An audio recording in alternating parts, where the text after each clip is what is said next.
जितने भी लोग हैं, अध्यक्ष जी, मुख्य अतिथि या जो भी वक्ता या जितने भी लोग हैं, नीचे भी अधिकांश सभी मेरे परिचित मित्र हैं। समय बचाना है, हमको आदेश है कि 4 बजे इस हाल को खाली करना है। ऐसी स्थिति में हमको संक्षेप में ही प्रकाश डालना है। सबसे पहले मैं बाद में हो सकता है कि भूल जाऊं कि जिनके स्मृति में, जिनके शताब्दी जन्म शती वर्ष हम मनाने के लिए एकत्र हुए हैं, श्री नरेंद्र शास्त्री जी का यह कर्मस्थली है। और मुझे याद आता है कि अभी मैं हाई स्कूल परीक्षा पास किया था, बक्सर में गया, सरस्वती पुस्तकालय से होकर गुजर रहा था। उसमें एक आयोजन अभी प्रारंभ नहीं हुआ था, होने जा रहा था। तो क्या बात है, जरा चला जाए, देखा जाए। तो मैं पहचानता नहीं था कि उसमें नरेंद्र शास्त्री भी हैं, चतरी चाचा भी हैं, सुंदर जी भी हैं, रामविचार पांडे भी हैं और भी तमाम लोग हैं। हमारे साथ जो गया कि ये भी अभी तो खैर विद्यार्थी हैं, लेकिन ये भी कुछ लिखते हैं। तो अरे बेटा तब तो सुनाओ सुनाओ सुनाओ। अब हमसे ही शुरुआत कराई गई और पूरा पीठ थपथपा करके वो मेरे कवि सम्मेलन का वो पहला दिन रहा होगा, वह 77-78 का समय रहा होगा मेरा, जहाँ तक मेरा ख्याल है। तो ऐसे व्यक्ति के साथ मंच साझा करने का चाहे प्रारंभिक स्तर में और एक आध बार और भी कहीं अवसर जरूर मिला है। मैं अपने मोबाइल में जो किताब मैं लिख रहा हूँ उसको टटोलूँगा, मैं देख नहीं पाया। तो ये सबसे बढ़िया। हाँ, उस नहीं, उसके और भी अब मैं आ जाता हूँ कि हम ज़्यादा किताबों को न ले, पूरी किताब पर प्रकाश डालने के लिए समय नहीं है, केवल 1-2 कविताओं को मैं लूँगा। पहले तो इस कविता का जो नामकरण किया है कि शायद तुम गढ़ सको।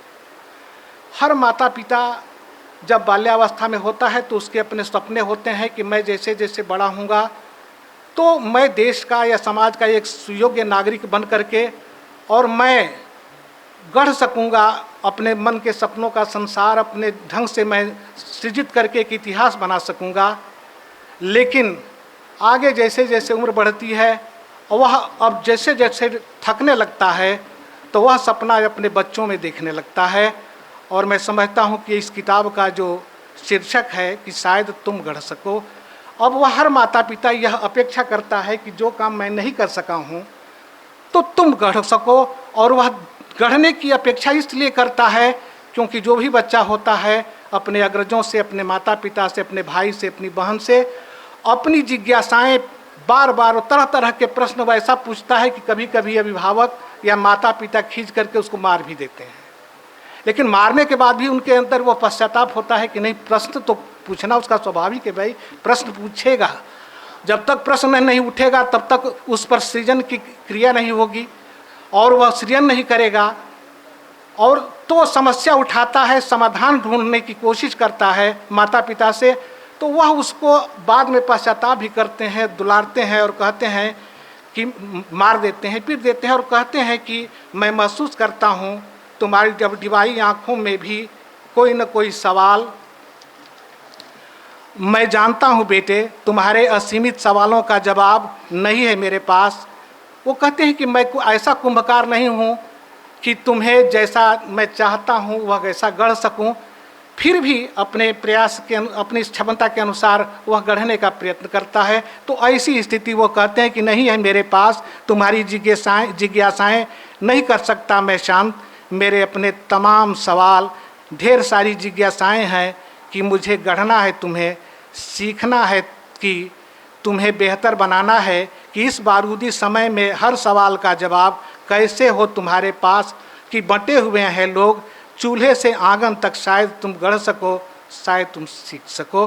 तो यह एक बड़ा एक सकारात्मक सोच है जो एक हर माता पिता, हर अभिभावक में यह बात आती है। अब एक इसमें एक आया है, एक है कि कैकेयी का आत्मनिवेदन, कैकेयी का परिताप, मैथिलीशरण गुप्त ने भी लिखा है। और कैकेयी का परिताप रामचरितमानस आपने पढ़ा है और उसमें तमाम महिला पात्राएं हुई हैं और मैं दावे के साथ कह सकता हूँ कि जितनी दूरगामी सोच, जितनी त्याग की भावना कैकेयी में है, वह शायद किसी महिला पात्र में नहीं है। जब कैकेयी अभी अपने माता पिता के यहाँ जवान हो रही थी, पिताजी चिंतित थे।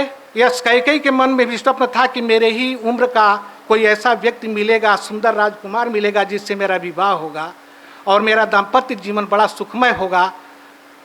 पिता भी उसके अनुकूल वर जो खोज रहे थे, लेकिन उसी समय दशरथ की भी अपनी एक समस्या थी कि हमारे संतान हो जिससे कि हमारी आने वाली पीढ़ी चल सके। कौशल्या से नहीं उत्पन्न हो रहा था, तो एक दूसरी शादी करने की चक्कर में पड़ करके पता चला कि नहीं, वो कैकेयी नाम की जो युवती है बड़ी खूबसूरत है, तो आक्रमण कर दिए। दो अब और यह सूचना भिजवाए कि या तो अपनी बेटी की शादी मुझसे कर दो और नहीं तो लड़ाई के लिए तैयार रहो। चूँकि दशरथ जी चक्रवर्ती थे, उनके सामने उनका टिक पाना संभव नहीं था। अब जब ये सूचना मिली तो बेचारे पिताजी बड़े चिंतित।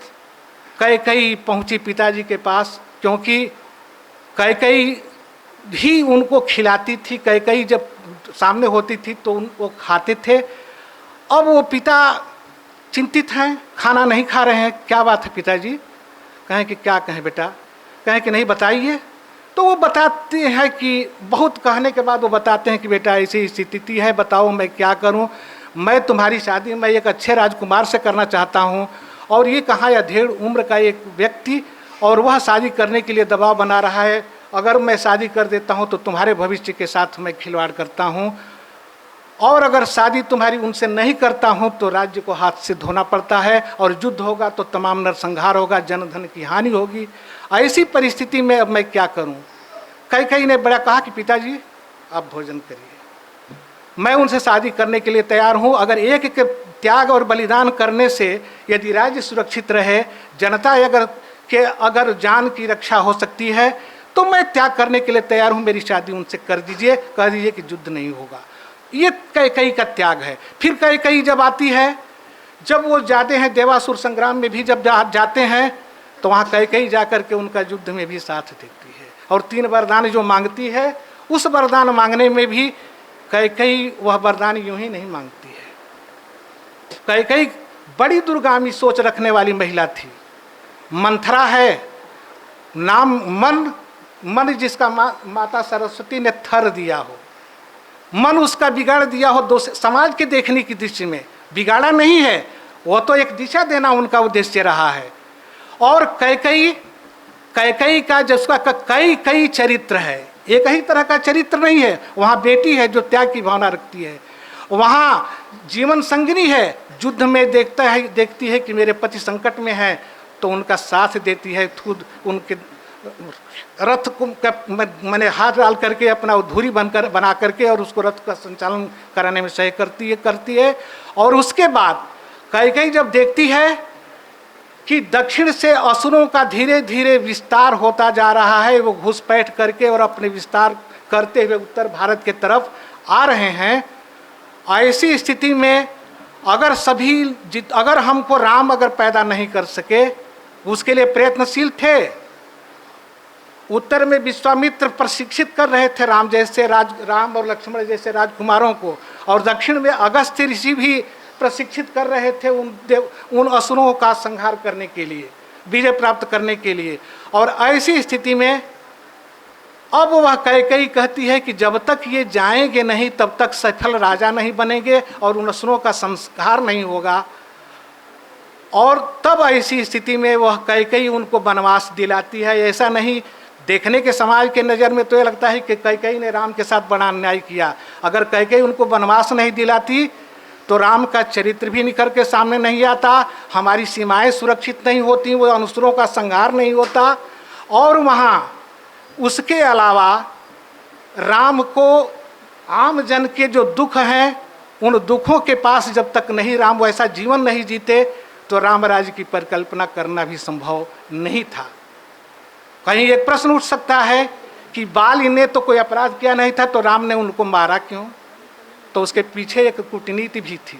उसके पीछे कूटनीति ये थी कि वो था तो रावण का मित्र ही ना, भले ही कुछ दुरा हो गया हो। अगर रावण अगर आक्रमण करने के बाद रावण अगर कहता कि मित्र मैं संकट में हूँ, तो वो स्थितियाँ वो भी कर सकता था। तो ऐसी स्थिति में वो कैकेयी राम के लिए कहती है कि हाय सर्वाधिक तुम्हें मैं चाहती। यहाँ पर कहते हैं नरेंद्र शास्त्री जी उसी बात को कि हाय सर्वाधिक तुम्हें मैं चाहती थी। जब कौशल्या नहीं मना पाती थी तो कैकेयी के पास जाकर के ले जाती थी कि लो अपने मैंने तुम्हारे यहाँ सोएगा। तो कहते हैं कि हाय सर्वाधिक तुम्हें मैं चाहती थी और अब भी चाहती हूँ, किंतु मेरे प्रिय तुम्हें वन भेज कर मैं संतोष की सांस लूँगी, क्योंकि तुमसे ही मनुजता प्राण पाएगी। तुम्ही से साधु का उद्धार होगा और पर पीड़क तुम्ही से नष्ट होंगे। इसी से इस कोप में आकर तमाशा बन रही हूँ, प्राणपति को भी प्रताड़ित कर रही हूँ। राम जाओ वन, हृदय से आज मैं आशीष देती हूँ।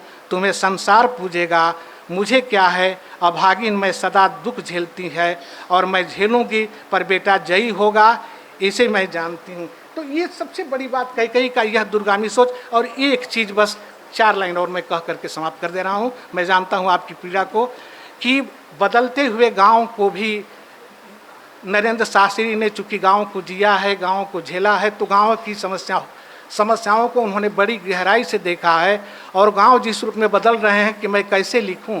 वो कहते हैं कि जहां बाप बेटे की लाठी आपस में, जहां बाप बेटे की लाठी आपस में टकराए, जहां स्वार्थ के चलते भाई भाई इसको ठुकराए, बात बात में जहां लहू बह जाए बन के पानी, ऐसे गांव की कहानी किस किताब में लिखूं। और फिर उसी में है कि सबके मन में खड़ी हो गई नफरत की दीवार, पैसा ही बन गया जिंदगी का सारा आधार, प्यार स्नेह की बातें जहां लगे बिल्कुल बेमानी, ऐसे गांव की कहानी किस किताब में लिखूं। तो यह सोच रखने वाले नरेंद्र शास्त्री का दूरगामी सोच, समन्वयवादी दृष्टिकोण, दूरगामी सोच रखते हुए सकारात्मक विचार लिए हुए जो लिखा इन्होंने, वह निश्चित रूप से हम सबको प्रेरणा प्रदान करेगी। मैं राजेंद्र भारती जी को मैं जानता हूं कि इनकी समस्या क्या है, इसलिए मैं अपनी बातों को समेट करके बहुत बहुत धन्यवाद और उन्हें पुनः मैं श्रद्धा सुमन अर्पित करता हूं कि वह उसी तरह से याद किए जाएं और उनकी जो बेटियों ने जो यह कार्य किया है उसके लिए वो बधाई के पात्र। बहुत बहुत धन्यवाद। एक बात बताऊं कि जब मैं आमंत्रित किया गंगेश जी को तो ये कह रहे हैं कि गाल ब्लाडर में स्टोन हो गया है और वो ऑपरेशन करवाना है। डेट 31 के बाद ले लीजिएगा। क्यों? तो बलिया आना है, ये कार्यक्रम है और इन्होंने अपना ऑपरेशन स्थगित कर दिया मेरे कहने पर। इसके लिए से बहुत बहुत धन्यवाद। अब मैं आज के मुख्य अतिथि अखिल भारतीय भोजपुरी साहित्य सम्मेलन के अध्यक्ष डॉक्टर ब्रजभूषण मिश्रा जी से अनुरोध करूँगा कि आएँ और आशीर्वाद देवें।